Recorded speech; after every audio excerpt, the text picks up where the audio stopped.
नमस्कार दोस्तों, आपका अपना YouTube channel Ravi short GK में आपका स्वागत है। तो आज है मंडे और हम आप लोग को बताए थे कि हर मंडे को सुपर मंडे के रूप में लाएंगे। जैसे आज है 30 मई, तो सिर्फ 30 मई का करंट अफेयर नहीं रहेगा, इसमें 2021 का रहेगा, 2022 जनवरी, फरवरी, मार्च, अप्रैल और आज 30 मई तक रहेगा। तो आप सीधा से देखिएगा, क्योंकि हम वही प्रश्न आपके बीच लाते हैं जो परीक्षा में पूछने का संभावना रहता है। तो चलिए शुरू करते हैं। तो आज का फर्स्ट प्रश्न है कि हाल ही में किस संस्थान में पोरुल सुपर कंप्यूटर का उद्घाटन किया गया है? तो कहाँ किया गया है? तो नीट तिरुचिरापल्ली में। कहाँ में? नीट तिरुचिरापल्ली में। तिरुचिरापल्ली में। यानी आपसे पूछ दिया जाए कि हाल ही में किस संस्थान में पोरुल सुपर कंप्यूटर का उद्घाटन किया गया है? तो तिरुचिरापल्ली में। कहाँ? तिरुचिरापल्ली में। अब देखिए आगे का प्रश्न है कि 2021 के जनगणना आयुक्त किसे बनाया गया है? तो विवेक जोशी। किसे बनाया गया है? विवेक जोशी। यानी आपसे पूछ दिया जाए कि 2021 के जनगणना आयुक्त किसे बनाया गया है? तो विवेक जोशी। तो आप कमेंट में बताइएगा कि 2011 के जनगणना आयुक्त कौन थे। अब देखिए आगे का प्रश्न है कि हाल ही में अंडर 19 क्रिकेट एशिया कप के विजेता टीम कौन है? तो अपना देश भारत। कौन जीता है? भारत जीता है। यानी आपसे पूछ दिया जाए कि हाल ही में अंडर 19 एशिया कप के विजेता टीम कौन है? तो अपना देश भारत है। लेकिन आपसे पूछ दिया जाए कि किसके कप्तानी में जीता था? तो यश धूल के कप्तानी में। किसके कप्तानी में? यश धूल। अब देखिए आगे का प्रश्न है कि हाल ही में किस देश ने 2026 तक कृत्रिम सूर्य बनाने का घोषणा किया? तो कौन किया है? दक्षिण कोरिया। कौन? दक्षिण कोरिया। यानी आपसे पूछ दिया जाए कि हाल ही में कौन सा देश ने घोषित किया है कि 2026 तक हम अपना एक कृत्रिम सूर्य बनाएंगे? तो कौन सा देश घोषित किया है? तो दक्षिण कोरिया। और दक्षिण कोरिया के नए राष्ट्रपति बने हैं, जिनको हम आपको बताए हैं, तो आप कमेंट में बताइएगा। अब देखिए आगे का प्रश्न है कि देश की पहली पेपरलेस हाई कोर्ट कहाँ की बनी है? तो देश की पहली पेपरलेस हाई कोर्ट केरल की बनी है। कहाँ की बनी है? केरल की। यानी आपसे पूछ दिया जाए कि देश की पहली पेपरलेस हाई कोर्ट कहाँ की बनी है? तो केरल के बनी है। लेकिन आपसे पूछ दिया जाए कि देश की पहली पेपरलेस विधानसभा कहाँ की बनी है? तो नागालैंड के बनी है। कहाँ की बनी है? नागालैंड के। लेकिन आपसे पूछ दिया जाए कि दुनिया की पहली पेपरलेस सरकार कहाँ की है? तो यूएई की है। कहाँ के? यूएई। यानी कितना आपको याद रखना है कि भारत के पहला paperless high court Kerala high court, पहला विधानसभा पेपरलेस विधानसभा नागालैंड विधानसभा। आपसे पूछ दिया जाए कि दुनिया का पहला पेपरलेस सरकार, तो यूएई के है। कहाँ के है? यूएई के। यानी इतना आपको याद रखना है। अब देखिए आगे का प्रश्न है, हिंदी का साहित्य अकादमी पुरस्कार किसे दिया गया है? तो दया प्रकाश सिन्हा को दिया गया है। किसे? दया प्रकाश सिन्हा। यानी आपसे पूछ दिया जाए कि हाल ही में हिंदी का साहित्य अकादमी पुरस्कार 2021 में किसे दिया गया है? तो दया प्रकाश सिन्हा को दिया गया। लेकिन आपसे पूछ दिया जाए कि हिंदी साहित्य अकादमी पुरस्कार 2021 में दया प्रकाश सिन्हा को दिया गया है, तो किस उपन्यास के लिए दिया गया है? तो अशोक सम्राट के लिए दिया गया है। क्या चीज? सम्राट अशोक कहानी के लिए।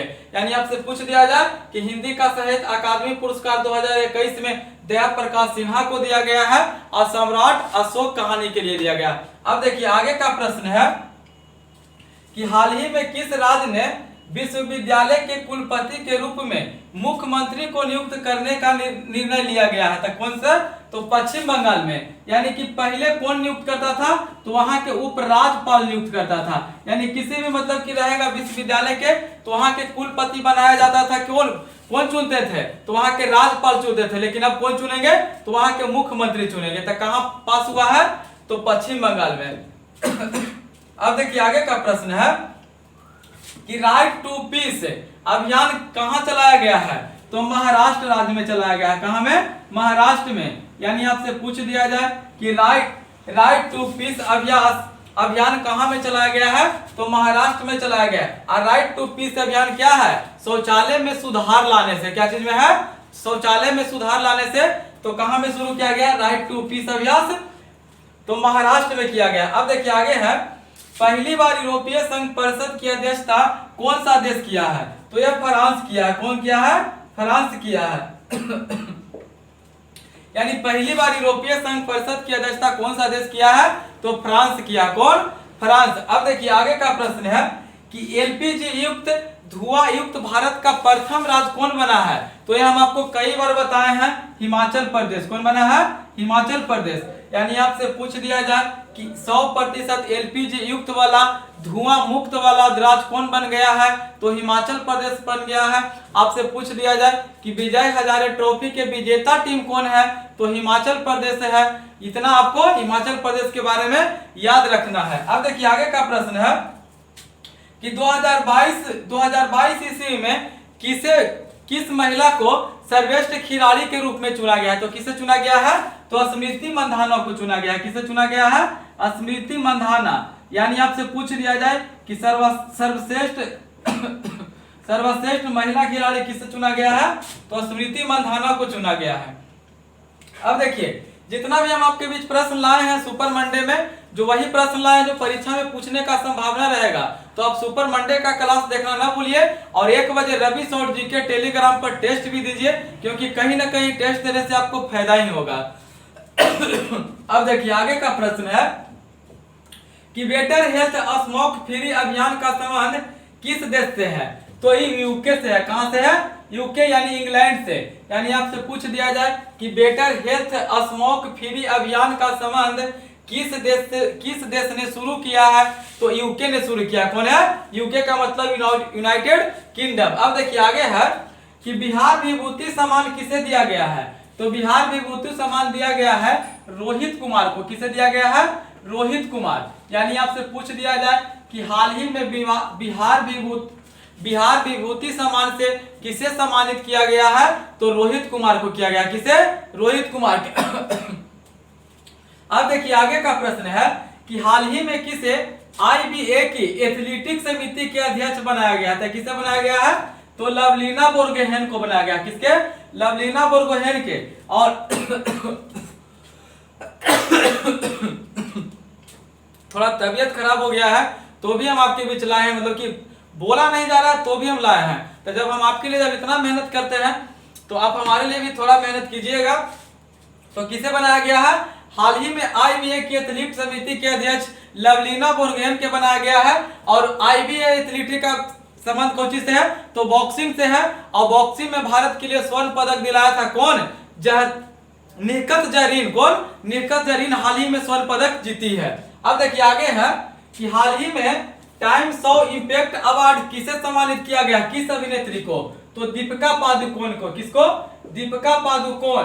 यानी आपसे पूछ दिया जाए कि हाल ही में टाइम्स ऑफ इम्पैक्ट अवार्ड किस अभिनेत्री को दिया गया है? तो दीपिका पादुकोण को दिया गया। किसे? दीपिका पादुकोण। अब देखिए आगे है कि बुकर पुरस्कार 2021 में किसे दिया गया? तो डेमन गेलगेट। किसको? डेमन गेलगेट। यानी आपसे पूछ दिया जाए कि बुकर पुरस्कार 2021 में किसे दिया गया है? तो डेमन गेलगेट को। किसको? डेमन गेलगेट के। अब देखिए आगे का प्रश्न है, और ये कहीं ना कहीं परीक्षा में पूछने वाला प्रश्न है कि Dada Saheb Phalke international film fair award 2021 में सर्वश्रेष्ठ फिल्म को किसे दिया गया है? तो शेरशाह को दिया गया। किसे दिया गया है? शेरशाह को। Sorry, Dada Saheb Phalke international film fair award 2022 में किस फिल्म को दिया गया है? शेरशाह को दिया गया है। और किस अभिनेता को दिया गया है? तो रणवीर सिंह को दिया गया। किसे दिया गया है? रणवीर सिंह। यानी आपसे पूछ दिया जाए कि फिल्म में तो हो गया शेरशाह को, और किस अभिनेता को दिया गया है? तो रणवीर सिंह को दिया गया है। किस अभिनेत्री को दिया गया है? तो कृति सेनन को दिया गया। किसको दिया गया है? कृति सेनन को।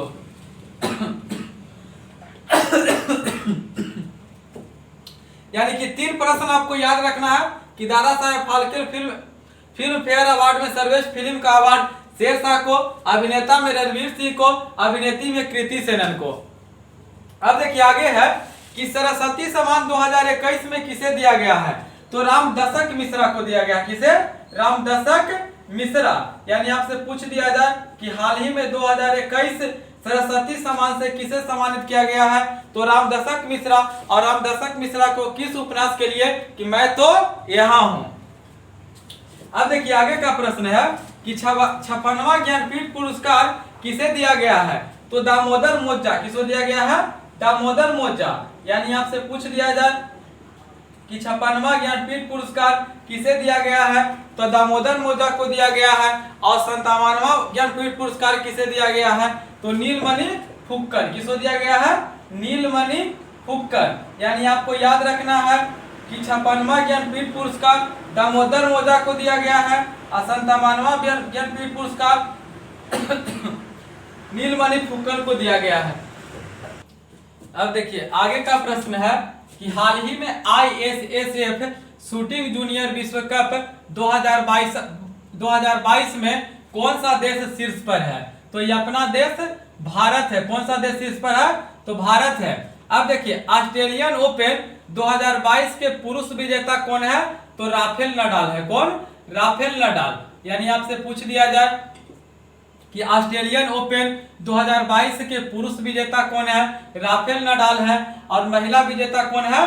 तो एशले बार्टी। कौन है? Ashleigh Barty. यानी आपसे पूछ दिया जाए कि ऑस्ट्रेलिया ओपन 2022 के विजेता पुरुष कौन है? तो राफेल नडाल है। और महिला कौन है? तो एशले बार्टी है। आपसे पूछ दिया जाए कि फ्रेंच ओपन 2021 के विजेता कौन है? तो नोवाक जोकोविच। कौन है? नोवाक जोकोविच। कौन है? नोवाक जोकोविच। यानी आपसे पूछ दिया जाए कि फ्रेंच ओपन 2021 के विजेता तो नोवाक जोकोविच है। अब देखिए विंबलडन 2021 के विजेता कौन है? तो ये भी है नोवाक जोकोविच। कौन है? नोवाक जोकोविच। यानी आपको याद रखना है कि ऑस्ट्रेलिया ओपन 2022 के पुरुष विजेता राफेल नडाल, महिला विजेता एशले बार्टी, फ्रेंच ओपन 2021 के विजेता नोवाक जोकोविच, विंबलडन के विजेता नोवाक जोकोविच, अमेरिका ओपन 2021 के पुरुष विजेता तो डेनियल मेदवेदेव। और आपसे पूछ दिया जाए कि महिला विजेता तो एमा रादुकानु। यानी कि देखिए 4-5 प्रश्न है जो आपको याद रखना है कि ऑस्ट्रेलिया ओपन 2022 के पुरुष विजेता टीम राफेल नडाल, महिला विजेता एशले बार्टी, फ्रेंच ओपन 2021 के विजेता नोवाक जोकोविच, विंबलडन 2021 के विजेता नोवाक जोकोविच, अमेरिका ओपन 2021 के विजेता पुरुष डेनियल मेदवेदेव, महिला एमा रादुकानु। और देखिए आगे का प्रश्न है कि हाल ही में कहां दुनिया के पहले नैनो यूरिया संयंत्र का उद्घाटन किया गया है? तो गुजरात में किया गया है। कहां में किया गया है? गुजरात में किया गया है। और नैनो यूरिया का उद्घाटन कहां में किया गया है? तो गुजरात में किया गया है। देखिए जो भी हम आपके सुपर वनडे में करंट अफेयर का प्रश्न लाए हैं जो सभी परीक्षा के लिए अति महत्वपूर्ण है, तो आप शिद्दत से देखिएगा। और अगर हमारा वीडियो अच्छा लगता है तो अपने दोस्तों के पास शेयर कीजिए। और हमारे चैनल पर पहली बार हैं तो चैनल को सब्सक्राइब करना ना भूलें। और हर दिन दोपहर 1 बजे टेलीग्राम पर रवि शॉर्ट जीके के साथ जरूर जुड़े। वहां टेस्ट देने से कहीं न कहीं आपको परीक्षा के लिए फायदा ही रहेगा। तो लास्ट में हमारे वीडियो के अंत तक बने रहने के लिए बहुत बहुत धन्यवाद। जय हिंद, जय भारत।